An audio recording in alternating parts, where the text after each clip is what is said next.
a finalidade da existência humana. Queridos, antes de fazer a leitura bíblica, eu gostaria de refletir com vocês sobre algo. O que acontece é muito estranho você perceber que a maioria de nós, e muita gente por aí, convive com uma dúvida, que é uma dúvida muito cruel. É uma dúvida que nos quebra. É a dúvida sobre a razão de existir. Essa é uma pergunta que muita gente se faz. Talvez você já tenha se perguntado isso, eu já. Para que isso, gente? Para que eu existo? Que negócio estranho, esse negócio de existir, de viver. Para que as coisas são assim? Que negócio difícil de entender. Então, assim, não entender muito bem o que a gente é, o que a gente representa e para que a gente está aqui. Enquanto a gente está aqui, é algo que constrange a gente. É algo que coloca a gente assim, às vezes, pensativo. Então, veja, é nesse momento dessas indagações que muita gente faz aquela afirmação um tanto quanto, digamos assim, arrogante. Eu não pedi para nascer. Tem gente que faz até música, né? Eu não pedi para nascer. E é verdade. Não pediu mesmo. E aí que está o grande ponto. Ao reconhecer que você nem sequer pediu para nascer, isso deveria nos colocar numa posição de maior humildade. Não é assim?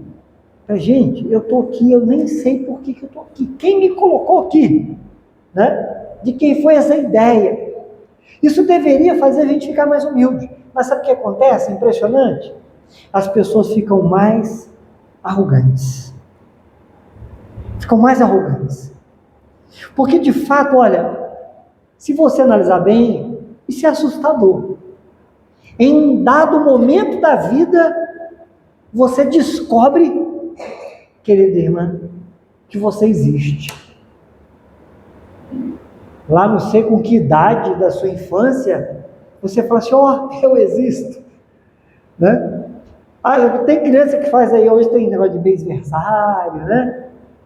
Irmãos, eu não sei, acho que primeiro mêsversário, segundo, terceiro, quarto, primeiro ano de vida, segundo, eu não sei em qual aniversário que a criança se dá conta que estão celebrando um tempo da existência dela.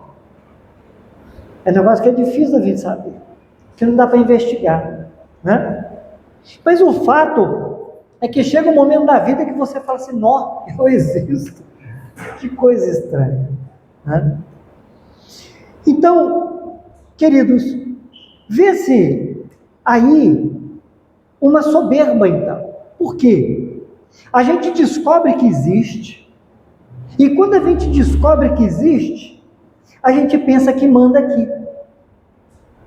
A gente pensa que a nossa razão determina as coisas. A gente pensa que nós temos o direito de, o poder de.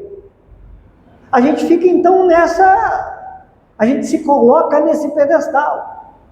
Mas veja, não passa de arrogância. Arrogância dos homens. Eu gostaria de ler com os irmãos Romanos capítulo 11, que vai trazer para nós aqui uma afirmação sobre a qual nós vamos estruturar o raciocínio da mensagem de hoje. Romanos 11, versos 33 a 36. Olha o que nos diz, e está muito relacionado com a leitura que foi feita no início do culto hoje. Ó profundidade da riqueza, da sabedoria e do conhecimento de Deus! Quão insondáveis são os teus juízos e inescrutáveis os seus caminhos! Quem conheceu a mente do Senhor? Ou quem foi o seu conselheiro? Quem primeiro lhe deu para que ele o recompense? Pois dele, por ele e para ele são todas as coisas. A ele seja a glória para sempre. Amém. Queridos irmãos, primeiro entendendo o que esse texto está mostrando para nós. O capítulo 11 de Romanos foi escrito em meados do ano 58 depois de Cristo. Ele diz a respeito do plano de Deus envolvendo ali a rejeição de Israel e a recepção dos gentios no seu plano. É depois de discorrer acerca desse assunto que Paulo ele vai fazer essa declaração. Ó profundidade da riqueza e da sabedoria e do conhecimento de Deus! Quão insondáveis são os seus juízos e inescrutáveis os seus caminhos! Quem conheceu a mente do Senhor ou quem foi seu conselheiro? Quem fez alguma coisa para ele, para que ele pudesse recompensar? Então, depois de refletir sobre um ponto difícil de entender, que é a forma de Deus agir no mundo, o apóstolo Paulo, ele faz essa poética declaração. O que ele afirma aqui? Ele afirma sobre a soberania e sobre a sabedoria divina. Ele vai dizer para nós aqui, irmãos, nesse texto, que a vasta extensão da sabedoria de Deus e o conhecimento de Deus é de tão grande profundidade que está para além da nossa compreensão. Então, sabe o que a gente precisa absorver já de início? Você tem dificuldade de entender os porquês da vida? Você faz parte de uma enorme multidão. Porque Paulo disse também que é difícil entender algumas coisas da vida. Na verdade, muitas coisas. Ele vai falar, além da sabedoria e da soberania divina, ele vai falar sobre o juízo de Deus ser inescrutável. Ou seja, os conselhos de Deus, os propósitos de Deus, são difíceis da gente entender. São difíceis da gente entender com a clareza com a qual gostaríamos. E os caminhos, quando ele fala aqui, entender os caminhos, ele está falando do modo de Deus agir, do modo de Deus trabalhar, da sua forma de agir. O que ele está dizendo? Que a forma de Deus trabalhar, irmão, ela é insondável. Ela é inescrutável, ou seja, não dá para investigar. Não dá para chegar a uma definição. Ele apenas diz aqui que quando a gente entende essa grandeza de Deus, que não podemos alcançar com clareza a sua forma de agir, nós devemos adorá-lo. É por isso que ele termina dizendo, olha, porque dele, por ele, para ele são todas as coisas. Isso é uma conclusão. Porque dele, por ele, para ele são todas as coisas. Então o que a gente faz? A ele seja a glória para sempre. Amém. Assunto encerrado. Diante desta condição nossa, precisamos apenas nos colocar em adoração e em consentimento. Olha, eu digo amém. Eu não entendo. O que eu faço então? Amém, Senhor. Amém. Porque Ele é a fonte, Ele é o meio e Ele é o fim de todas as coisas. Então o que nós vamos ver, com base nessa afirmação de Paulo, hoje, é que nós fomos criados com propósitos. Com propósitos. E isso deve ser demonstrado na vida comum. Então Deus te criou com propósitos e você precisa viver conforme os propósitos de Deus, dia após dia. Então veja, aqui em Romanos nós vimos que ele termina com essa máxima: dele, por ele e para ele são todas as coisas. E aí está o ponto. Isso nos inclui. Dele, por ele e para ele é você. Dele, por ele e para ele. Então veja, segundo a Bíblia, a existência humana tem a sua origem em um ato especial de Deus. O homem foi criado à sua imagem e semelhança. E isso dá ao homem o status de uma dignidade sem igual. No mundo em que as pessoas querem cortar o cabelo como um certo jogador, quer usar uma roupa conforme certo artista, devemos entender que há algo muito superior, com o qual deveríamos nos importar. Nós fomos criados à imagem e semelhança de Deus. E a pergunta é: quem disse para ele que ele deveria nos criar à sua imagem e semelhança? Ninguém. Isso foi uma decisão soberana dele.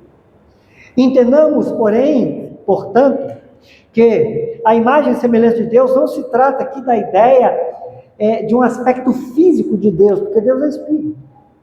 Não está querendo dizer que Deus ele é assim como nós, nesse formato, nesse design. Não é isso. Está querendo dizer aqui no sentido de que o homem ele reflete a natureza divina, no aspecto em que o homem tem intelecto, em que o homem tem e deve desenvolver a sua santidade, domínio. O homem tem a capacidade de administrar e controlar as coisas. Volição, que é a capacidade de escolher ou decidir. É nesse sentido que nós fomos feitos à imagem e semelhança de Deus. Quer ver um exemplo prático? Quem não fica, irmãos, admirado das coisas que nós conhecemos, da tecnologia, de como que funciona uma frequência de rádio, de como funciona um aparelho celular, e até mesmo coisas que nós consideramos já hoje muito simples, mas quando você para analisar, você fica espantado com a capacidade de alguém desenvolver isso. Um exemplo simples agora, uma caneta. Você consegue perceber o grau de complexidade que é o funcionamento de uma caneta? Ser desenvolvido tanto a partir da matéria-prima, tantos itens, desde o tubo, a tinta, a ponta, sabe, ao design. Gente, essa criatividade é por causa da imagem e semelhança de Deus. Tudo que o homem consegue fazer de belo, de útil, é por causa da imagem e semelhança de Deus. Quando você ouve uma bela música, é por causa da imagem e semelhança de Deus. Portanto, poderíamos aqui pensar numa infinidade de exemplos, mas devemos apenas entender que nós fomos criados à imagem e semelhança de Deus. É por isso, irmãos, que nós somos capazes de fazer tantas coisas. O professor de ensinar e o aluno de aprender. É a beleza de Deus que se percebe no dia a dia, e muitos não se dão conta de que isso é porque o homem foi criado à imagem e semelhança de Deus. É claro, irmãos, que essa imagem e semelhança de Deus passa por uma desfiguração por causa do pecado. É por isso que o homem também consegue criar e desenvolver coisas que não glorificam a Deus. Percebe? Mas note, A capacidade de criar permanece. Agora, como o homem cria, isso depende da condição interior desse homem, da maneira como esse homem, no sentido de ser criado, a humanidade, homem e mulher, na forma como essa pessoa lida, e a partir do que tem no seu coração, é que ela vai expressar essa imagem e semelhança. Mas veja, o homem foi feito, irmão, do pó da terra. A Bíblia diz que o homem foi formado do pó da terra e que a este pó há de voltar. Gênesis 2, verso 7. Veio do pó e ao pó tornará.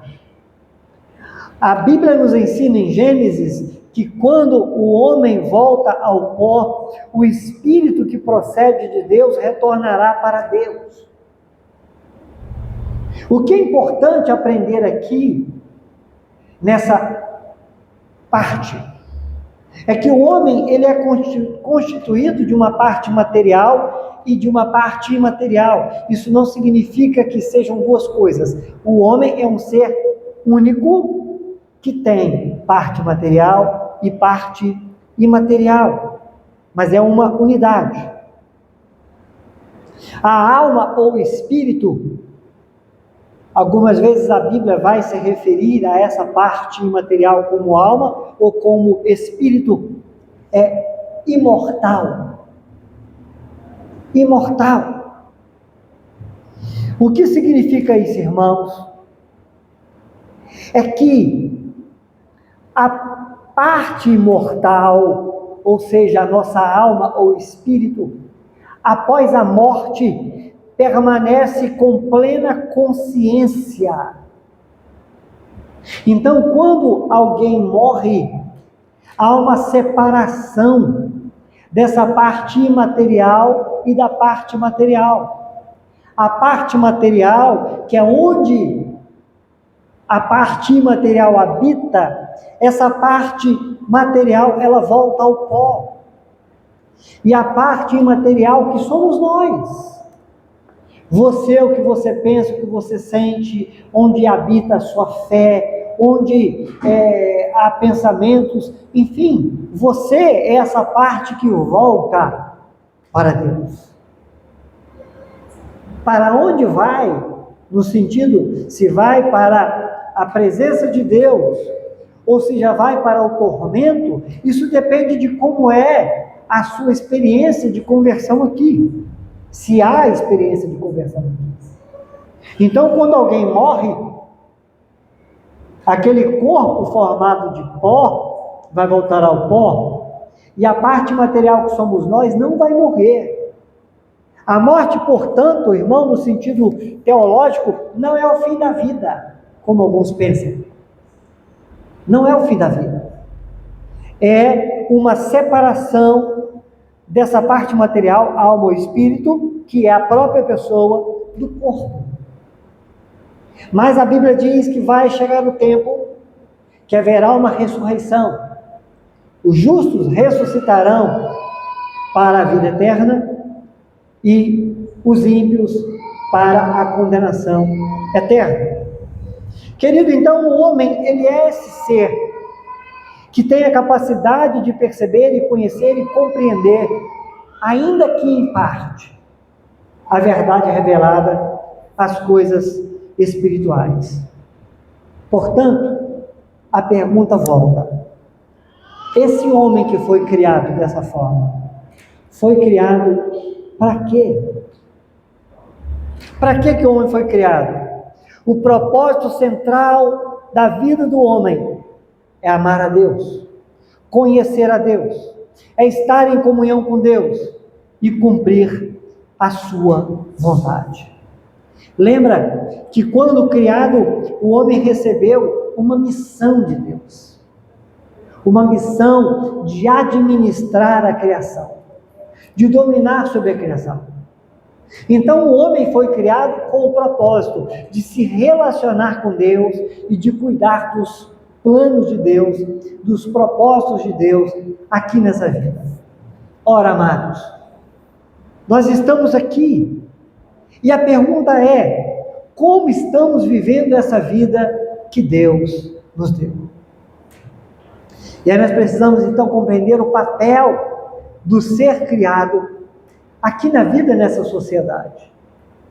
Queridos, nós entendemos então, a partir dessa reflexão, que nós somos seres que não vivem e nem morrem por si mesmos. Não pediram para nascer e nem sabem que dia vão morrer. Então, como que nós devemos viver sabendo disso? Devemos viver com uma responsabilidade perante Deus e perante o próximo. É por isso, irmãos, que a Bíblia nos ensina que nós precisamos viver como sal da terra e luz do mundo. O cristão deve buscar o bem da sociedade onde ele está inserido. E o maior bem, irmão, que nós podemos promover no meio da sociedade é anunciar o Evangelho. É contar para as pessoas por que eles existem, a razão de suas vidas, o propósito de Deus nessa vida. É apontar para todos que existe uma razão, sim, para a nossa existência. Que o homem não veio, sabe, de uma obra do acaso, mas o homem, ele existe por causa da criação e por causa da ordenação divina. Crescei e multiplicai. Essa é a questão.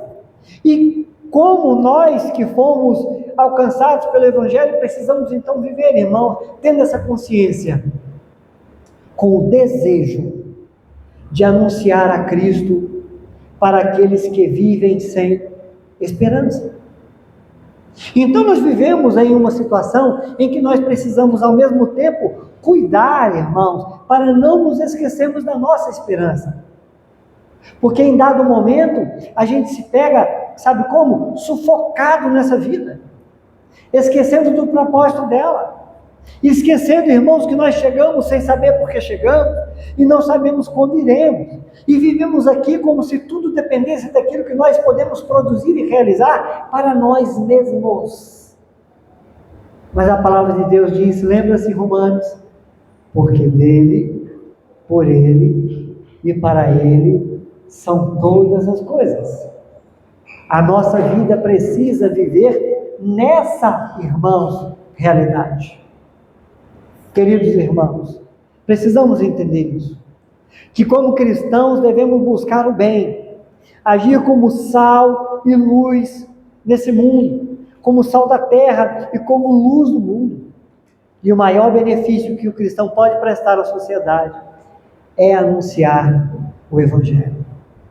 O Evangelho que vive, o Evangelho que testemunha para a glória de Deus.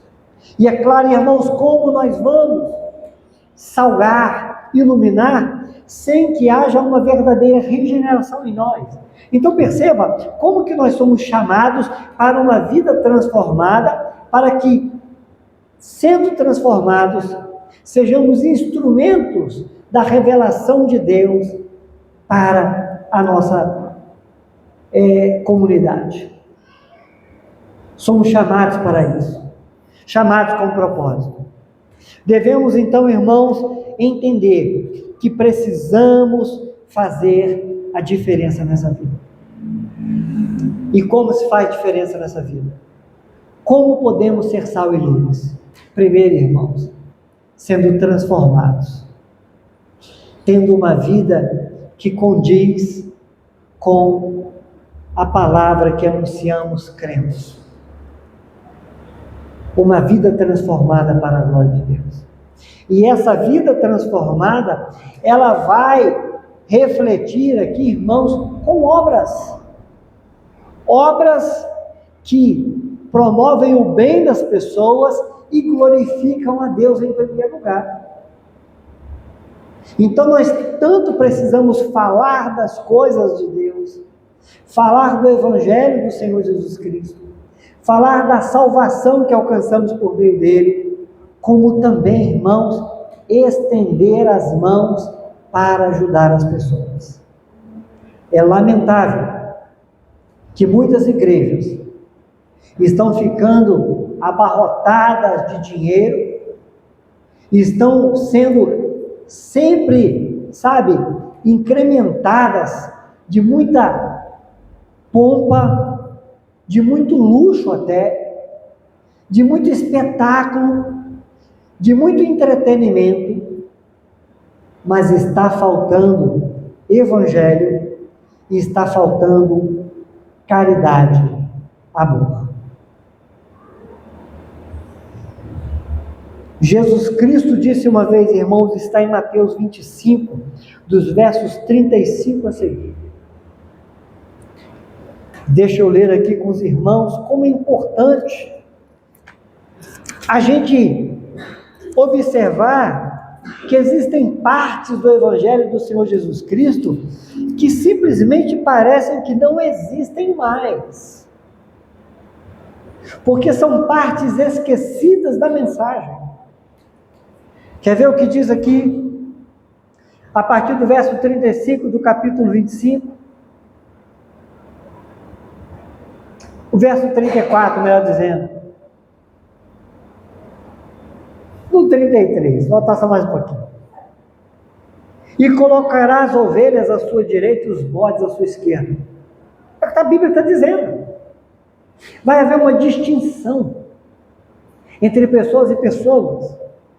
Então o rei dirá aos que estiverem à sua direita: venham benditos de meu Pai, recebam como herança o reino que foi preparado para vocês desde a criação do mundo. Pois eu tive fome e vocês me deram de comer, tive sede e vocês me deram de beber, fui estrangeiro e vocês me acolheram, necessitei de roupas e vocês me vestiram, estive enfermo e vocês cuidaram de mim, estive preso e vocês me visitaram. Então os justos responderão: Senhor, quando te vimos com fome te demos de comer, ou com sede te demos de beber? Quando te vimos como estrangeiro te acolhemos, ou necessitado de roupa te vestimos? Quando te vimos enfermo ou preso e fomos visitar? O rei responderá: digo a verdade, o que vocês fizeram a alguns dos menores irmãos, a mim o fizeram. Está aqui, faz parte do Evangelho. Mas sabe o que nós vemos hoje? Igrejas que só arrecadam, vendem um monte de coisa, só arrecadam.